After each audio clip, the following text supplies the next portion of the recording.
Boker Tov ou Mevorach.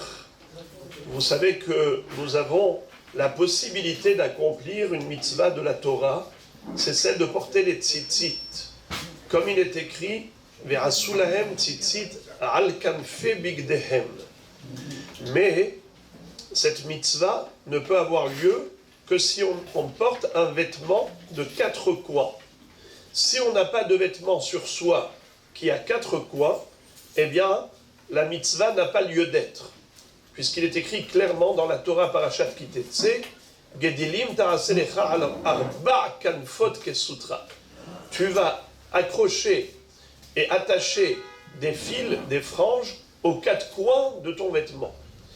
Ce vêtement-là, il y a une mahloket, de quelle nature doit-il être? Est-ce que c'est n'importe quel tissu qui requiert des tzitzit ou bien uniquement de la laine ou du lin? Le Shulchan Aruch, dans le Shulchan Aruch, on retrouve une mahloket entre le Mechaber, Séfarad, et le Rama, Ashkenaz. Pour les Ashkenazim, la mitzvah de la Torah peut être appliquée avec n'importe quel vêtement. Même si c'est par exemple un talit en coton, eh bien, il y a une mitzvah de lui accrocher des fils de laine, exactement comme si le talit était de laine. Mais pour les Sfaradim, le Mechaber, la mitzvah de la Torah n'a lieu d'être que si le talit, le vêtement, est fait de laine ou de lin. En hébreu, tsemer o pishtin, o pishtan. Maintenant, si le vêtement est en coton ou n'importe quel autre matériau, de la soie, eh bien, c'est vrai qu'il faut mettre les tzitzit également aux 4 coins du vêtement, mais c'est que midérabanan. C'est la raison pour laquelle un séfarade qui veut s'acquitter et qui veut faire la mitzvah en étant du niveau de la mitzvah de la Torah, eh bien, il est préférable de mettre un vêtement de laine.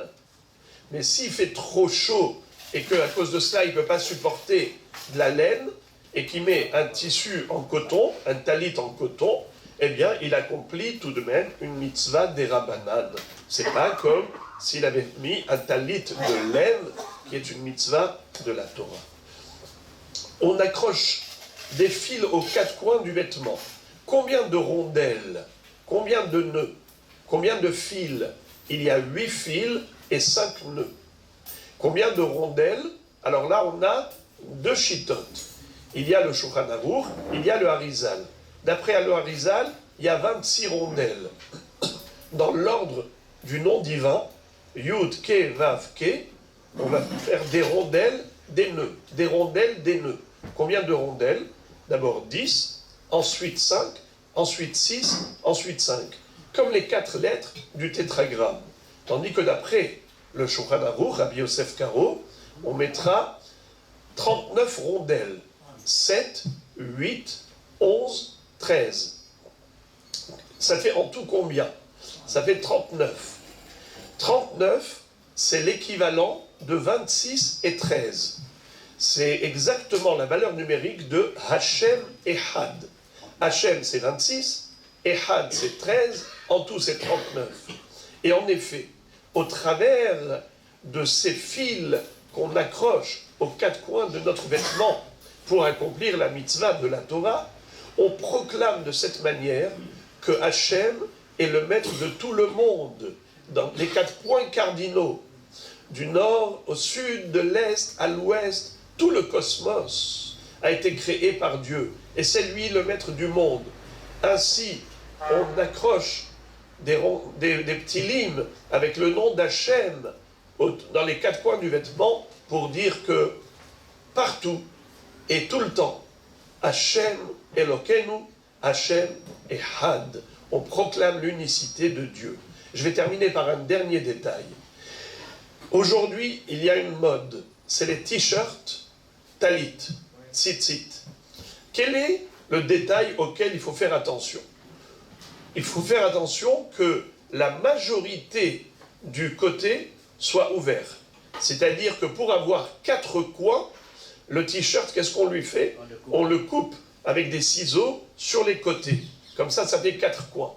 Mais pour qu'il soit hayav de tzitzit, il faut que la majorité des côtés soient ouverts pour avoir vraiment arba kanfot, arba knafot.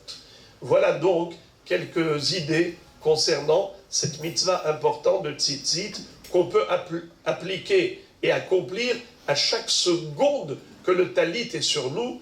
Quelle chance! Comme disent Chachamim, que celui qui fait cette mitzvah dans ce monde méritera de jouir de la splendeur divine dans l'autre monde. Ur item oto usrartem et kol mitzvot Hashem. Ur item oto. Vous le verrez à lui. Vous verrez à Kadosh Baruch Hu. Comme ici, vous avez regardé le pétil Techelet, le fil bleu azur, qui rappelle le ciel, qui rappelle le trône divin, qui rappelle à Kadosh Baruch Hu.